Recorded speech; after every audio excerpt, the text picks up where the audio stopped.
Innovate, accelerate, move technology forward. The startup revolution is now.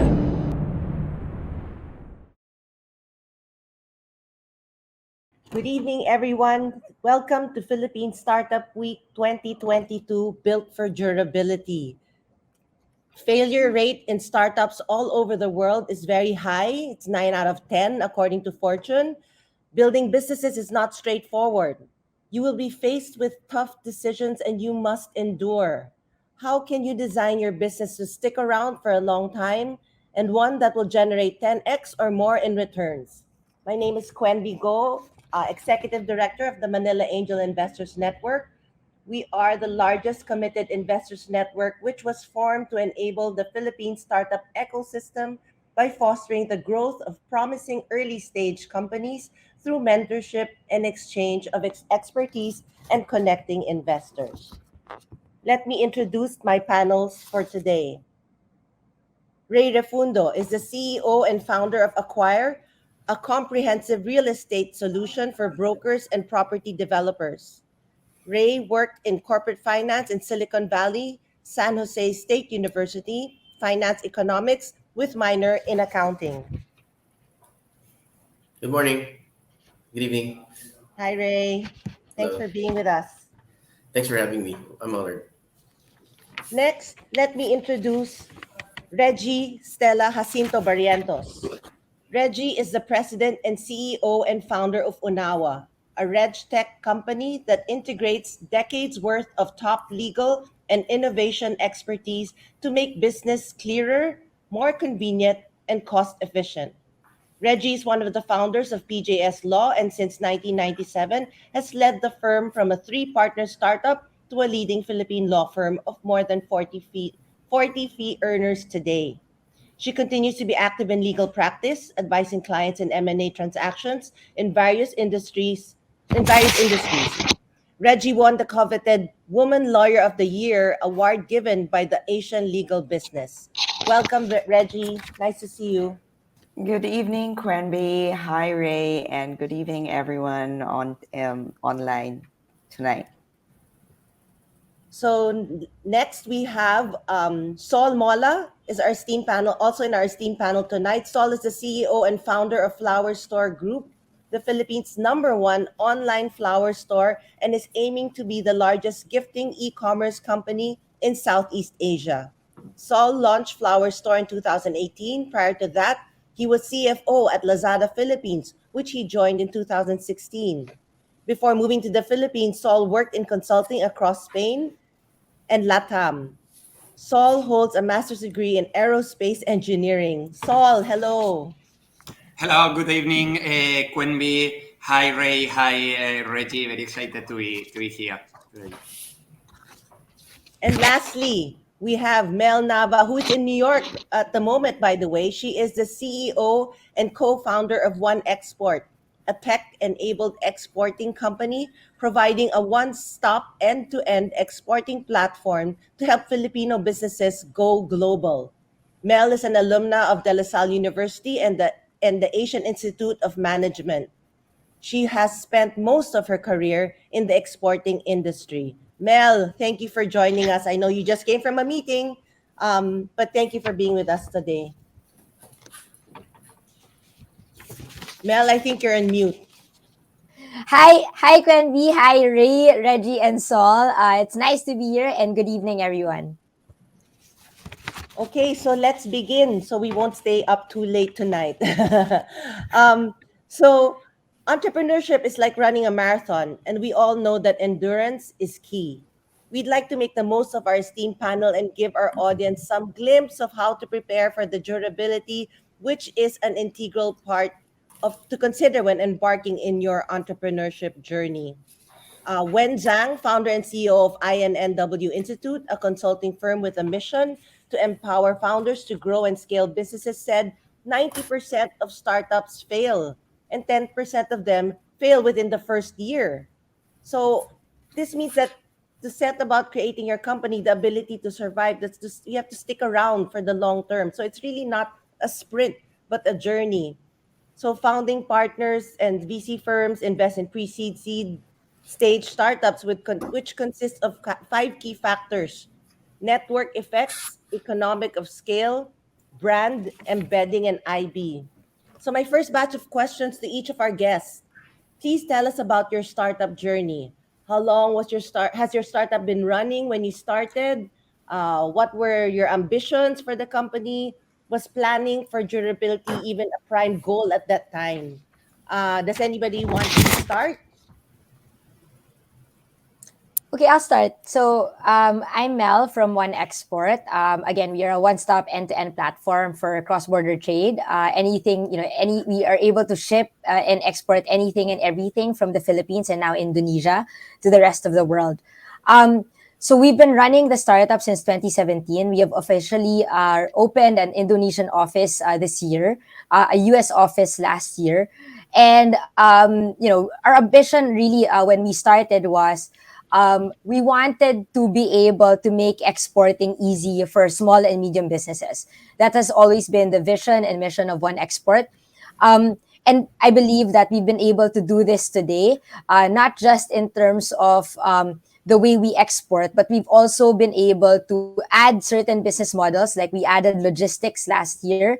We're adding a compliance tech model by the end of this year, right? And it's really because the goal for us is we wanted to be able to make exporting easy. And so every time we add a business model, it's really, does this align with the mission of the company? And does this align in terms of making exporting easy? And normally, if the answer is yes, we go through with a project. But yeah, durability has always been a part of what we've been doing. We knew when we started we didn't want to initially take in money, right? And so we always said if we were to take in money, it was going to be money from our customers, and that's really because investment, for example, could always come and go, right? Or investment could, if you're lucky, then great. If you're not, then you really have to make sure that the business model works, right? And that's kind of like how we've always operated. And to this day, I could say that even if with a looming recession and COVID happening, every time we needed money, we always went back to our customers, and our customers always gave us sales. And so that's kind of like how we've always built the business, and it's really to our benefit. It's allowed us to grow in certain ways that we never thought we would. So yeah. Mel, how long have you been running this business? When did you start? Like how many 20 years did it take you to get to where you are now? 2017 was when I first Ah, went full time. I left my consulting job in 2017. So it's technically been about 5 years now. Um, but we, because of the way we've operated, we've been bootstrapped for a while, and we were really relying on our customers. It's also allowed us to say open in Indonesia with very little money, right? Launch a new business model without having to spend a lot of money or raise a lot of capital, and then okay. become profitable in that process. Okay, awesome. Galing, Mel. Yeah, Galing. kayo, how long did you guys have you guys been in business for Unawa? Well, for now, we were on the drawing board with the founders. So we were, everything just like building a house. You just don't go there without plans. So we were planning it for a year. And then we decided on November 2019, that's 5 months before the pandemic, that we were going to launch. We were ready. We had our product. We worked on it. We were going to launch 3 days before lockdown. Oh, how perfect is that? Oh my, oh We were in the my. perfect storm, totally perfect storm. But we had the right mindset. I think for us, our mindset had been just like Mel. We were in the business of, so Una was in a bit, it's a reg tech business. So we wanted to create a platform where businesses can do business in the most easy fashion. And that way, we were going to transform what mano mano, what normally people would do by hand, submit, deliver, go around, create traffic, etc., to streamline it. And our product was actually Rapid Start. our product was really there to transform how SEC, local government business permits, BIR registrations, and then go down the line in compliance, anything that will ease the doing business of SMEs. SMEs are in right straight to our hearts. But at the same time, we realize that while we do SME work, we also have to do the enterprise.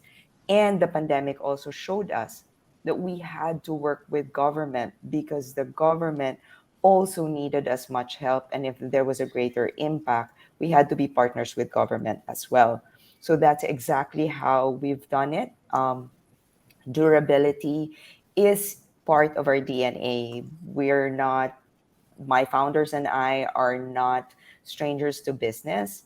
And we believe that durability is a mindset. And one of our values actually is while we dream audaciously, right? We've got to have discipline in expenses plus actually the diligence act of work. So that's where we focused our plans on dreaming, but at the same time being disciplined and diligent, I think is part of the cogs that we have in our system that allowed us.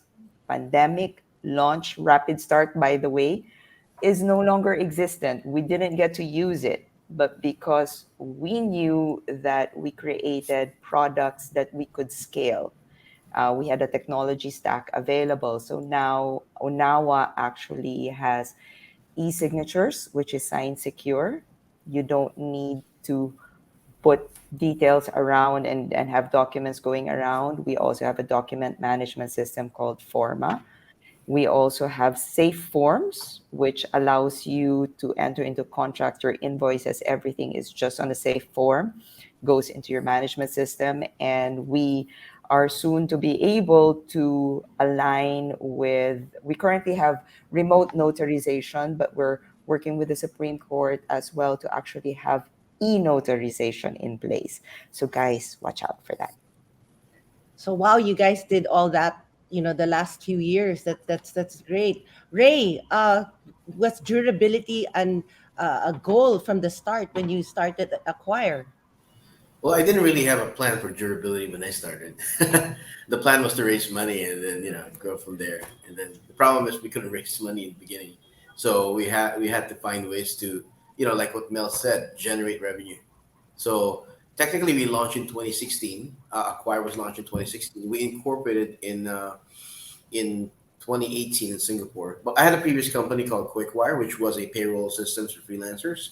That one was the precursor to this. I had other co-founders. That one didn't work out, but we basically changed the business when my co-founders left, and found new co-founders with whom I worked better than the older co-founders because they were Wow, more. so you're able to pivot. That's another brand of durability, galeng. Yeah, and then also like finding the right people. Because say durability in the strategy or the business itself or the revenue will not matter if you can't get along with your teammate. So durability True, also correct. is also sustained by having the right people with you, not just the strategy, not just you're going to make revenue, but the day to day people you interact with. If you're always fighting, like my previous co-founders with Quickwire, there's a lot of fights there. Like Wow. it's very common startup stuff, right? They say that a startup will get killed by the founders infighting in the beginning rather than the competition because you're too small to even get influenced by the competition, right? So when I got my new co-founders, Jesse and Irvin, which were actually interns in the previous startup, they became my Oh, co-founders, and they're wow, like 15 years younger than me. So we had a Mm. setup at the time because there wasn't a lot of fighting because they were like 15 years younger. So They had to listen to you. yeah. So then I realized I started reading some articles about leadership and about management decision making. We came up with a decision making process wherein I will listen to everyone, right, back and forth, and then once I make a decision, they will have to support, right? If they don't, even if they disagree, they have to support, right? So when they support you, because it's the process. If I made a mistake, if my decision was wrong, and then they ended up being right, we're gonna reassess. But the attitude is not like I told you so, because as a CEO, as a founder, as an entrepreneur, you're gonna make a lot of mistakes. Maybe 7 or 8 wrong moves for every For 10, sure. right? So if the people you work with are always "I told you so" every time, and all of your 8 mistakes out of 10, it's gonna be a very toxic relationship. No matter who you put as CEO, the numbers are the same. You're gonna make 7 mistakes for every 10 decisions you make, right? So the key is to make the 2 or 3 decisions that are right pay off for the wrong, decision that you made. So to be honest, for the last 6 years, 7 years, I've been working with my new co-founders.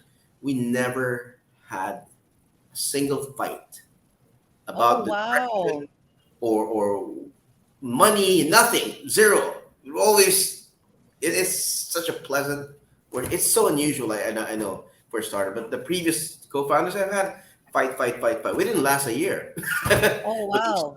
yeah, so I think that matters. The co-founder relationship is so critical to the durability of the startup because the That co-founders. is a very, very good point, Ray. Founders, the people you work with, that's so important. That's really part of durability, how your Oh, yeah, company will survive, right? that's right. Saul, what about you? How long were you in the Philippines until you started Flower Store? Yeah, so well, basically, I had been like from 2016 till mid 2018 working in Lazada. Then basically, like mid 2018 was when we decided like to launch a flower store. And for me, like from the very beginning, one of the things I knew is that I didn't want to go, like through the same strategy that we had followed in Lazada, like on the way that like burn millions and millions and millions of dollars, just basically because like also it's very difficult to be able like to raise those levels. And what we had very clear is that we wanted to do something sustainable like from the future. And in order to make sustainable, is like you really need to have like the product market fit and really be offering something that the customers want to buy. Is like because I think that of course, you need to raise some money, like to start, and once you need to scale, etc. But there are many companies that sometimes they are just fundraising, basically, like to throw money like to the problems, when like the real problems are more on like there is no product market fit. And to me, getting like this right was very important. So we started here in the Philippines. And then actually like our two fundraising has been only like to open like another markets. But basically like the core business, once like the core business had already like been validated in the Philippines, we had been already like profitable like for some years. And to me, this is like the way we kind of see like the durability. Like the durability needs to come basically like from the business, like that you are on the right space, that you can really have like a profitable business. And only like once like you have like the bases covered is when you can really also focus like on scaling it. Was it difficult for you? Like you're a foreigner here in the Mhm. Philippines. I'm sure there were a lot of challenges also that you had to face when starting your own business, because it's different if you're an employee, right? Mm. But now it's your business. How can we help others who are also starting businesses here in the Philippines endure all the challenges here that Yeah, foreigners so face? so actually like one of my partners when launching was like a Filipino, like a person that I have like 300% trust on it. And I also think that like if you are like a foreigner at the end, this also like you need to make sure that you have someone who can help you, like because there are things that you don't understand from a culture point of view, from a legal point of view, etc. So to me it's about really surrounded like by people who basically like has also navigated like these problems like before you have done. Thank you so much, Saul, and everybody for answering those questions. So let's move on. So we startups, we do a major role in job creation, innovation, economic growth, right?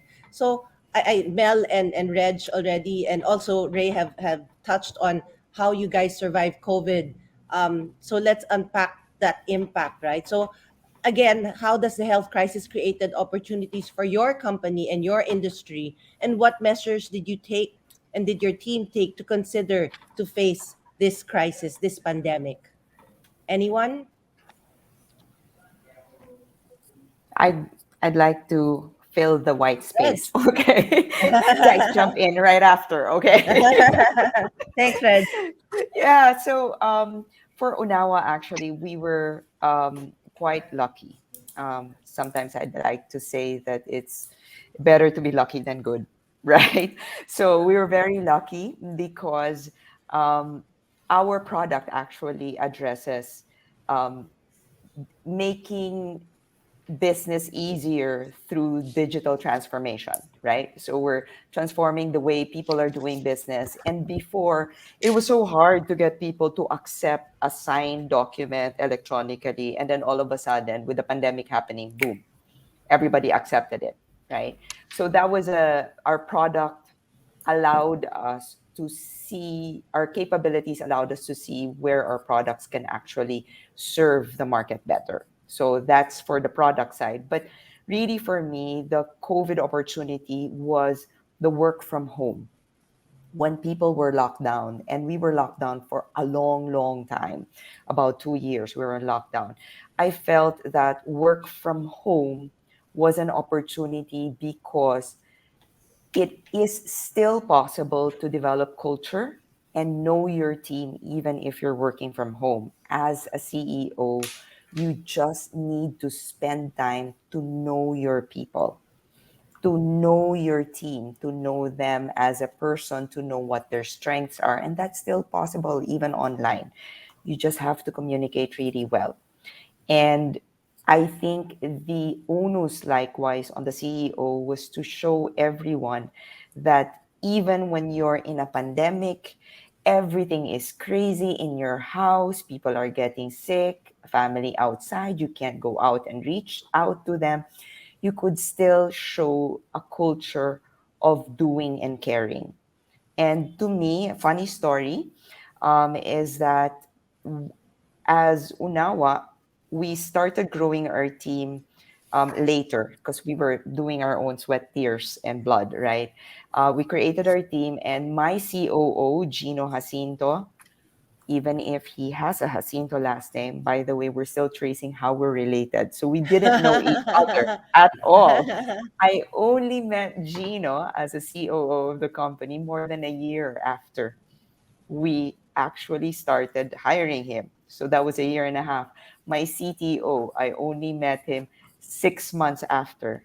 And another funny thing, after I meet them, I meet my team, I got COVID 2 days after. Yeah. So sige lang, laban, yeah, right? I think also my team had profound respect that even when you're sick, you're in COVID, you still reach out to them. You just lead by example, and I think that becomes a new culture in a work from home situation. So we're still work from home, by the way, and we're Oh, still nice. building, growing. So now I have from 0 employees a year after we had two. Now I have 14. Wow. Thanks, Reg, for sharing that. I guess everybody had experienced that work from home. And, how did it work for the others? Well, for us, it's in terms of job creation. So, our industry was heavily affected by the pandemic because we're in supply chain, right? So, the way that we found opportunities for the company and, of course, the industry was at that point when COVID happened, shipping lines have really increased their prices for shipping. The goods could not get to the port of destination, right? And we saw an uptick of users telling us, "Can you just ship for us? Can you just do this for us?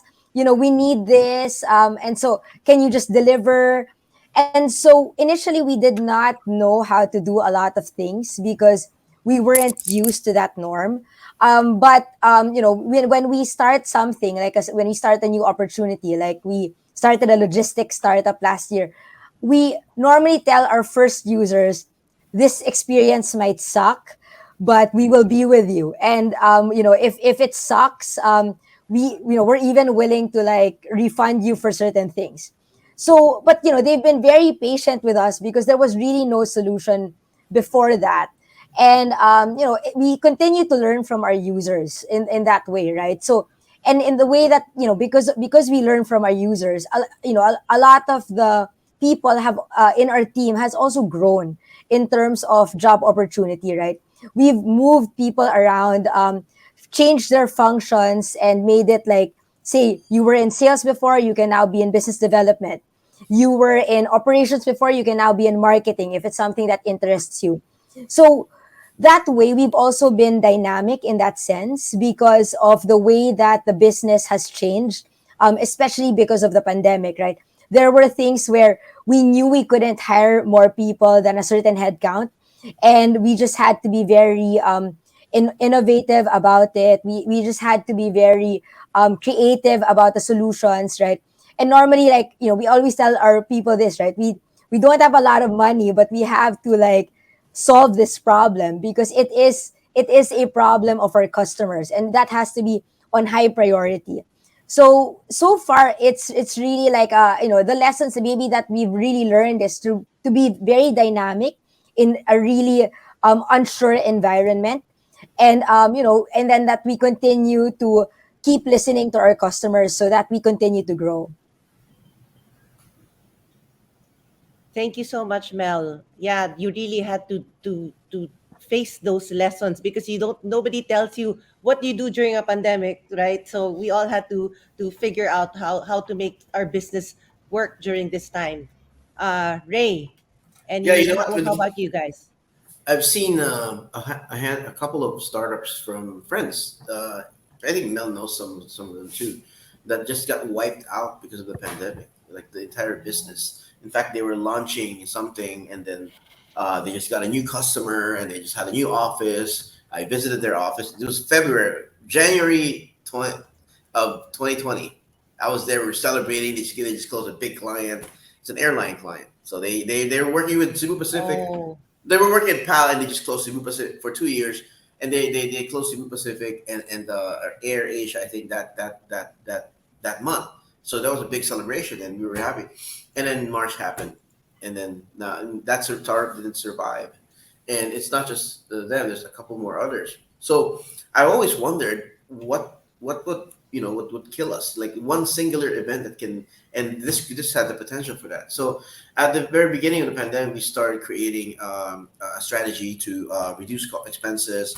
Whether are we going to do initially we're going to do furlough, and then maybe we have to lay off people, and we have to cut down in the offices and all that. So we created a plan. Depending on our strategy team was monitoring the economy. They were monitoring the news, and then our finance team is like we're really tight with the money and everything because we haven't closed our Series A at the time. So, and of course, my job is been focused on fundraising. So we did raise money by September of 2020.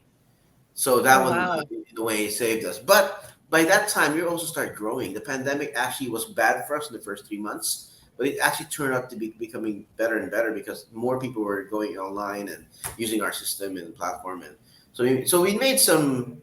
It wasn't part of our plan for the year, but we made some drastic changes to the plan. Who said this? I think it's uh, Eisenhower. He said plans are useless, but planning is indispensable, right? Because plans always change. So you have to plan for changes as well all the time. So that's one thing, and of course the team morale. There was also there was concerns about the team morale, but now we're work from home. I think we're gonna be work from home forever. No, You don't yeah, look like you're home though. this is the office. There's a handful of people who will go to the office, probably a dozen or so, but there's like 75, 70 plus of us now, and they most of them are still staying at home. But every once in a while, a manager would come here, like he wants his marketing team to be in the office. They're gonna have lunch somewhere. It's just like camaraderie, but it's never all of us at the same place at the same time. That hasn't happened in 3 years now. Uh, Primarily because we're not gonna fit here anymore. The office can fit 25 people. Yeah, so what else? Yeah, extreme adjustments that we made.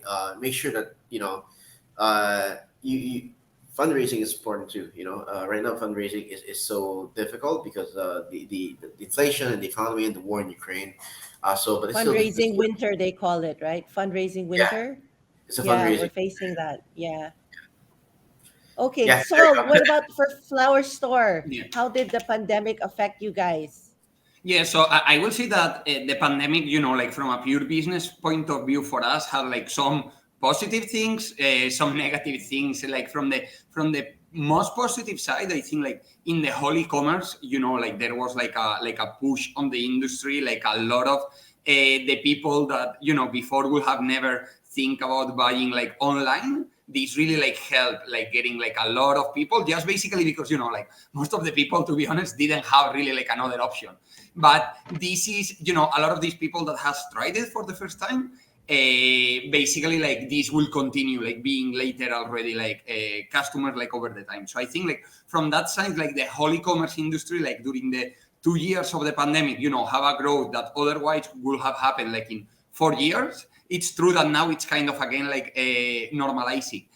On the most negative side, I will say like like supply chain like for us was like a nightmare, especially like for the first months, like because for example we receive like floral supplies every day, like from Benguet, like from Bukidnon, from Pampanga. And back then, like for example, Manila was closed because this was not considered an essential, couldn't arrive. So then for us, like for the first months, we're like, we cannot receive like fresh flowers. How can we sell flowers if we cannot receive? So we need to do, like some pivots, try to sell other products, etc. And it was also like a time of a lot of uncertainty because it's like, today was one thing, in 1 week it looked like it was improving, but then another lockdown was going, another phase. So, like that kind of uncertainty, like towards especially like the supply chain, was like a bit of a nightmare. But I think that this really also teaches like about like a very important topic, like to be durable like in the long term, that it's adaptability. It's like, we were able like to adapt like to whatever circumstances. Like, yeah, pandemic, no one was expecting, no one wanted it, but it's here. So then what can we do basically like to get like the best of it? And I think that work from home was, for example, one of the things that came from here. And that personally for us, also being like in 3 countries, before we were like of the thinking, like it's complicated, you need to be more on the ground, etc. And now like we have discovered, like for example, we launched in Vietnam, and for the first 2 years I was not even able like to visit it, like because of the Go pandemic. there. And we have discovered that there are also other ways, like maybe I still agree that in person you can have like maybe one more speed, but that you can still do a lot of things like being in remote.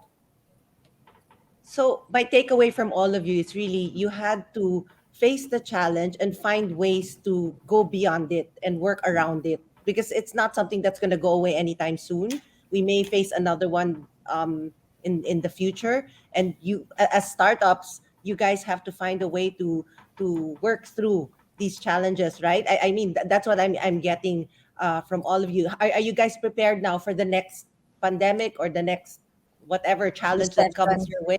Yeah, how do you No, guys no. know? Well, I don't know what the next pandemic will be, so I'm pretty I much I'm know, pretty sure right? how. No, my answer to that actually, Ray, Yeah, is what choice do we have? yeah, Yeah. If something happens, if it'll happen. So yeah. Right. for me, I just really have to, as a CEO of the company, we really just have to keep our team motivated no matter what happens. We just need to just focus ourselves. I actually love a quote which is like, keep your face to the sunshine and you cannot see a shadow, right? Uh, So that's it's nice. something that we should just like always, problems, pandemic, another recession, whatever, you just have to figure out, keep your eye on opportunities.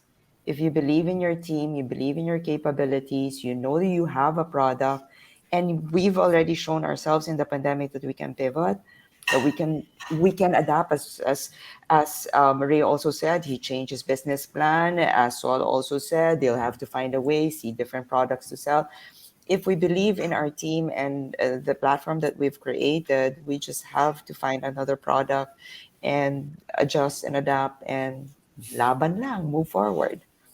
I'm happy to hear at least all of you survived it, right? Hmm. You're surviving still, but all of you survived it. But let's talk about naman your well-being. Like, we already talked about the business itself. What about as founders? You have to juggle multiple roles. so you're susceptible to burning out. How do you build and scale your business while balancing family and career? Like, how do you make it all work? You touched about it a little bit, Reggie. I know you're married with kids. Would you like to Yeah. start? I think balancing your many roles is going to be a trick, but it's never 50-50, a perfect one-third split all the time. It's Mm-hmm. really being able to shift where the important matter really is. So you need to keep positive all the time and keep the people around you positive all the time, whether they're your team or your children or your husband or your lawyers or your clients for that matter. Kailangan you have to create this goodwill and good relationship with them. But part of the thing really that kept me sane or keeps me sane is the the concept that I've learned in my 25 years, running the law firm is you need to empower people and you need to develop leaders because they themselves will be able to make those decisions along the way and know that they are going to make mistakes will happen, and we cannot blame people. We need to trust them. And the important thing about mistakes is to learn from them, and they learn from it. They gain their confidence. And believe it or not, you will end up having your 24 hours back because there are 10 other leaders in your team who would have dealt with that same problem had the buck stopped with you. But now there are more of you. So create your minions. That is my. Minions. That Sol, is so are true. you Sol, are you do you have family here? I don't even know if you're married. Like, how did you deal with that during the pandemic? Yeah, well, so basically, I live like with my girlfriend, and in this sense, like what I believe, I think like yeah, once you have like kids, I'm sure that it's even way more complicated. But what I believe in this topic is basically more on work in the how is like the work balance integration. Like basically like to me it's not all about work, all about like family, etc. I think that you need to find a way on how can both of them like combine like together. Maybe like you go for a dinner, then later you need to do something, then you wake up early. You need to find like the hours you need to on how you can properly like integrate like both of them. And also like to me it's important like as a founder on, and I think that it's one of the most complicated things like to do on how to develop like that switch basically like to change like from one situation like to the other, because for example like you could have had like some problems at work that always happen, but then when you arrive home like you really need to be able to switch and then be like kind of try to forget about this at least like for a while you are, and then in whatever you are kind of make sure that you are 100% into it. So for me like how to develop like this kind of switch like from one to the other is important because it's really what can make you like don't go crazy like when you are trying like to juggle on the two things. And I think that I think like the most important is what Reggie mentioned, like about basically like building a team that basically like you can at the end pass part of like the work. I think like the other thing that has also like worked for me is also find something that helps you like release like these moments of stress, etc. Like in my case is for example like running. Everyone can have can be a video game, can be I don't know having a beer, can be like many different things, but it's like finding like these things that can help you like basically when you are having like a moment of mental block, just go and release like all this stress. Was it hard running with a mask? That's something we had to get used to for a while. Yeah. Wasn't it? Ray, you Yeah. said you played golf. Was that also one of your outlets in, trying to find a balance between work and your well-being? Yeah, that's one of it. Like you have to do something physical. Like you get to sweat. I used to go to the gym. Also, I stopped for a year. I haven't come back since the pandemic, but I should go back again. I think it relieves a lot of stress, and Mm-hmm. your physical physiology affects your emotions. Like so many ways, and then your stress levels goes down, and so there's this this direct relationship between your physical well-being and your emotional or psychological well-being. Thanks, Ray. Yeah, I play golf. I still play with the mask sometimes now Oh, because, to protect myself from the sun more than oh, nice, anything. nice. That's good. That's Mel, good. you didn't get to travel. Now you're doing all your revenge travel. But back then, so you had to stay put and you're in export. So, paano yan? Well, for us, we actually traveled starting last year. So, like, for example, what countries were allowed to accept visitors? So, I was traveling to the States as early as like last year, and I went through all the phases of quarantine from like 10 days to five Wow. days My to three gosh. days. So, that was Wow. crazy. But yeah, until they finally gave it up, like, finally. And like, they finally gave up the testing part before you travel. But I guess for us, it was really like the way we maintain our mental health is like, we really take moments of rest when we travel. Like we, as much as possible, because sometimes when we travel, especially it's for business, like, or we're starting a new entity, it's nonstop, like, nonstop meetings, nonstop networking, and then it's really like back to normal, right? But we really try to, find a moment of rest.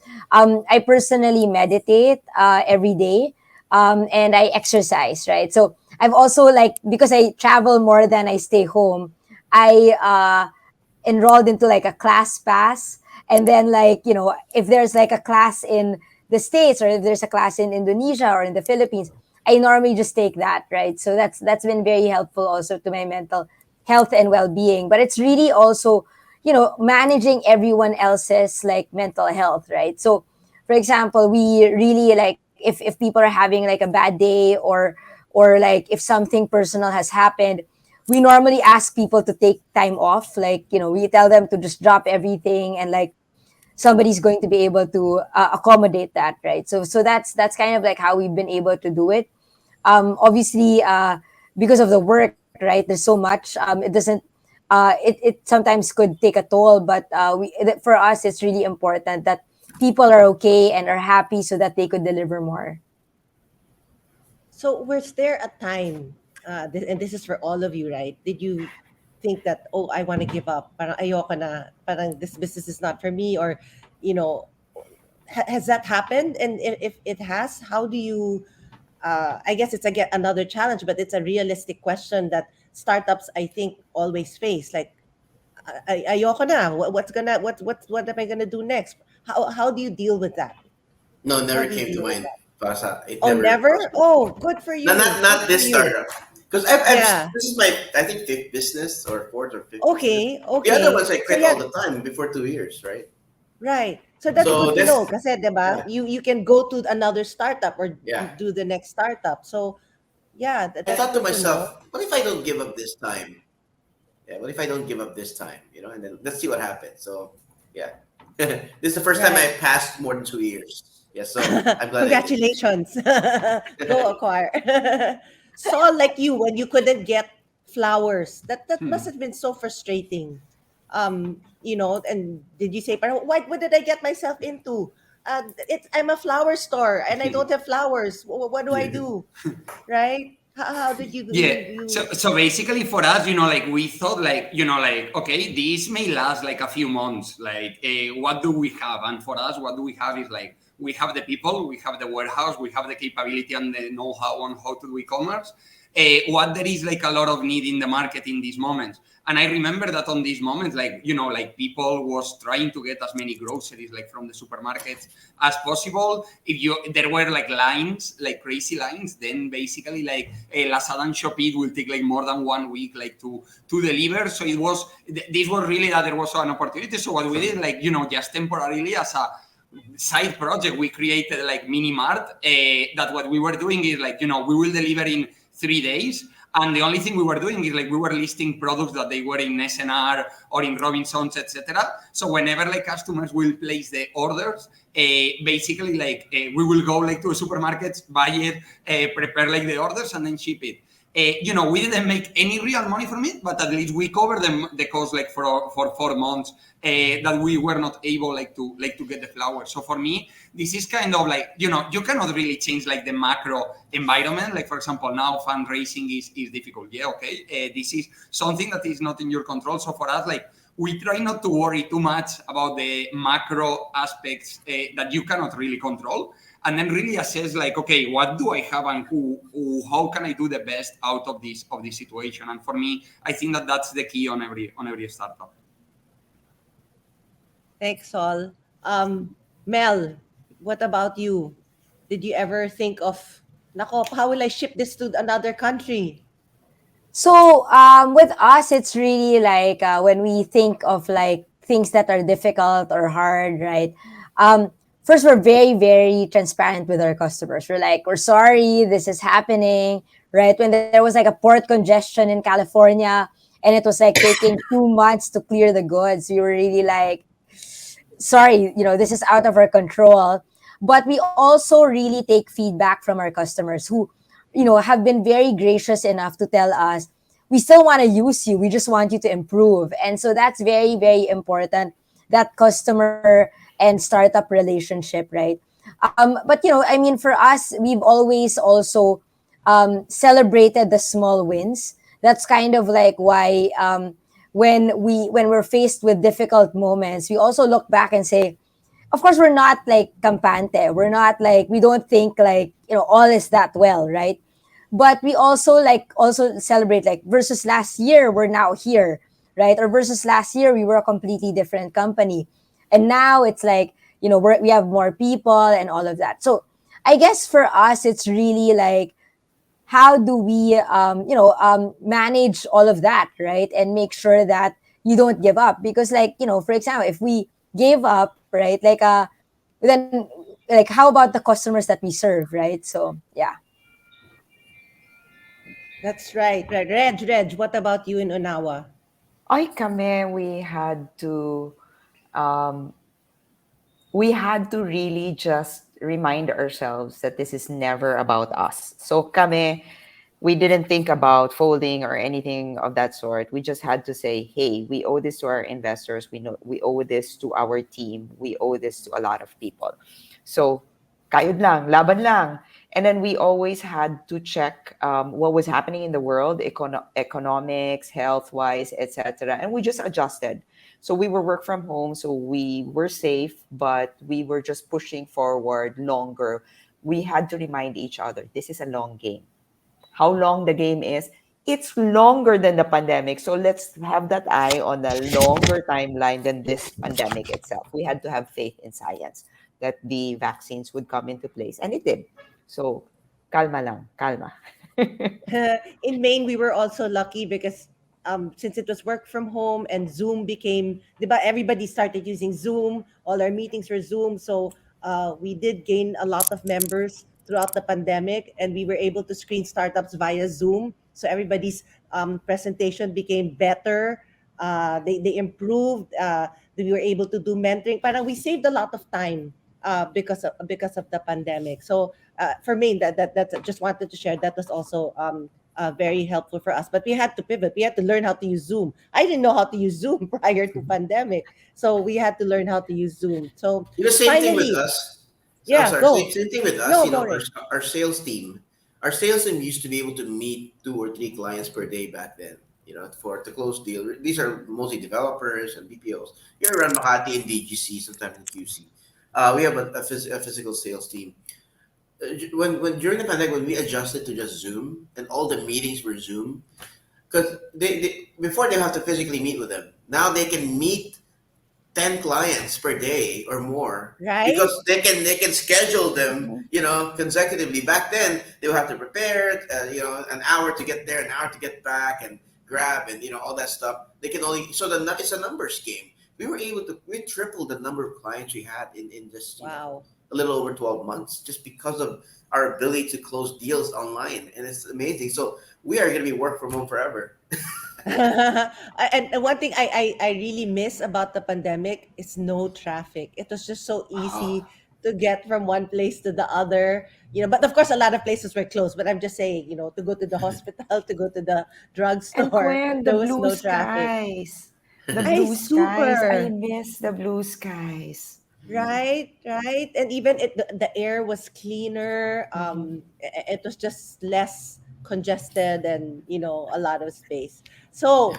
again, I mean, some final words to the startups that are with us tonight. Please, anyone, how to stay durable, how to be a durable startup. I'll go first.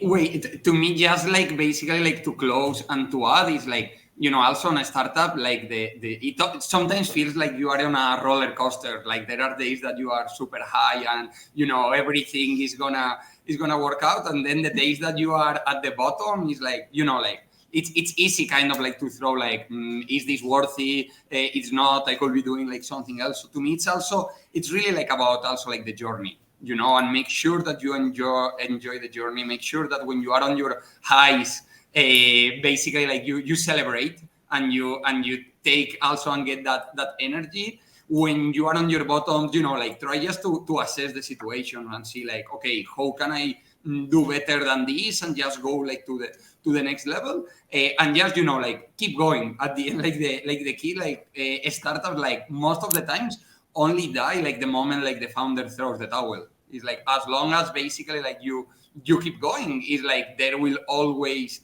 chances basically like to find like the opportunities and ways of keep going. I'll add to Sol. Remember to celebrate, pero responsibly, not too expensive a party or whatever, because you're still a startup. So the beauty of being a startup actually is the genuineness of the celebration. You don't need money, but if you're genuine about the relationships that you have with your team, it still is a great party.